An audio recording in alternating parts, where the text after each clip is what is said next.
up! Shut up! Stop! Whereas, the strong, sober dad is like, settle down a little bit.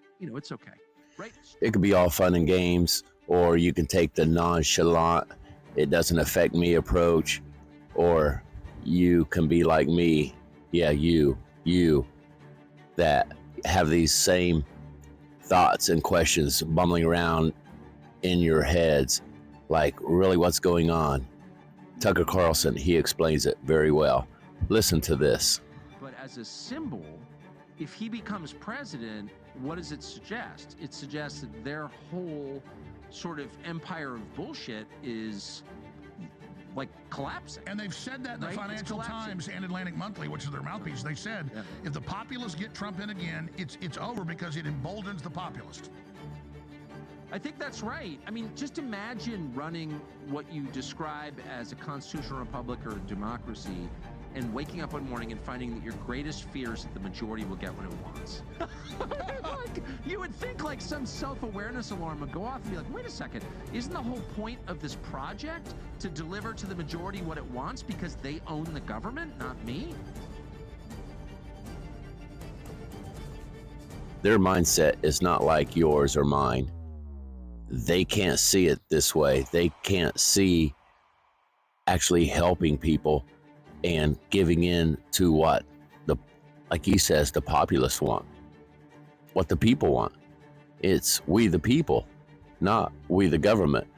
But we've seen signs all along where Obama says we need a bigger government because people are too small-minded to govern themselves.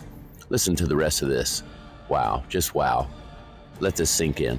But I would say they hate Trump for reasons that are not obvious. So if what they wanted was a certain policy outcome, Trump is not very ideological. So like if the most important thing to permanent Washington was continuing to fund Zelensky, and that is very important to them, then they would just say, look, we're going to shut off all campaign donations and send you to prison until you agree to fund Ukraine forever. And Trump would probably say, okay, it's worth it. That's not what this is about. I mean, they want that, but that's not what it's about. They understand, and by they I mean the bipartisan coalition that runs Washington and has for decades and has really run America into the ground and mismanaged the world to the point we're on the cusp of nuclear war. Okay, those people understand. They've kind of come to the end. They've come to the end. They have no inherent credibility. They're not democratically elected. I think the last election was a sham. Even if it was real, the majority of the population does not support their program. So they don't have a democratic mandate, which is to say a legitimate mandate. In a democracy, legitimacy derives from the population. If most people don't support something, then it's not legitimate, right? Because it's a democracy. That simple. They don't have that. So they know they're illegitimate. They know that if they lose, they're going to face consequences to some extent. Probably not great consequences, let's be honest, but some consequences. But more to the point, when you are fragile, when you realize that people don't really support you, when you know that you are illegitimate, when you know you have committed criminal acts, and they have, a lot of them, then any chink in the armor is potentially fatal because you are weak. That's the truth. They are weak. Their empire is built on lies, purely on deception, and you can feel it when you deal with them. Weak people are fragile. It's the divorced mom with a hangover like, shut up, stop. Whereas, the strong, sober dad is like, settle down a little bit. It's okay, right? Strong people are not hysterical. Weak people are hysterical. So their gut level understanding, and they're absolutely right. So if I were running this, I'd say, just let the guy win. Why do you care? It's 4 years. It's a lot easier. You don't have to have all these fights. You don't have to go crazy or wreck the system. Let the guy win and then, win again in 4 years. Or like, how about make a little bigger effort with working class whites? Like, why is that so hard? And isn't that Trump's biggest success, Tucker, is that he's drawn out the deep state and made them... Of course. Well, that is his success. But they can't allow him... I've only reached this conclusion recently because it's not obvious as a political analysis. Like, there are other ways to get what you want than what they're doing. But Trump as a symbol is deadly to them. If Trump is elected again, their whole system, like they fear that their whole system, and not just the government, but the spider web of NGOs and publicly traded businesses. It emboldens the people. intertwined. I mean, that's it. He's not out to get the people, even though he makes mistakes. He's pro-human, pro-populist. Like he went to Kim Jong-un and said, let's just build hotels and casinos. What's your problem? He wants success, and they don't. They're feudal controllers. They don't want that. Well, I just think as a symbol, you're absolutely right. But as a symbol, if he becomes president, what does it suggest? It suggests that their whole sort of empire of bullshit is like collapsing. And they've said that in the right? Financial Times and Atlantic Monthly, which is their mouthpiece. They said, if the populists get Trump in again, it's over because it emboldens the populist.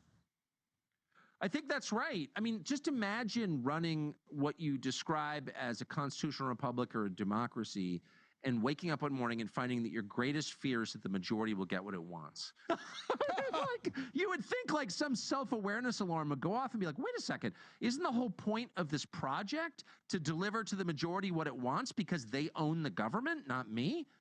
But it never seems to occur to them, or maybe it doesn't. I don't know what they actually think. All I know is that they've decided that, and I think it's absurd. I think permanent Washington could easily outlive another 4 years of Trump, just as it did the first 4 years of Trump. But they don't feel that way at all. And so they will do anything. If you like content like this, I just ask you to like and share and get this message out. There are deep thinkers. There are people who have put their finger on the problem and a solution to really what's going on. We are in spiritual warfare, just like what Tucker says.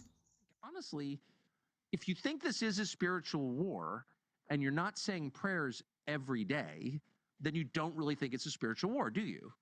Right? And I obviously, so I really do think it's a spiritual war. I really do believe that. And these are physical manifestations of an age-old conflict. I mean, literally age-old. Since the beginning of time, this conflict has been playing out. And we have the privilege of knowing that. Like, this is kind of the last conclusion I ever thought I would come to in my life, growing up in a materialist, rational world in Southern California in the 70s and 80s. If you'd told me that by 55 I'd be like sitting talking to Alex Jones about how we're in a spiritual war, I would have been like, what? No, I don't think so. But it's just so obvious. Viene una tormenta!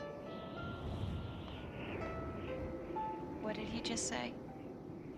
He said there's a storm coming in. I know.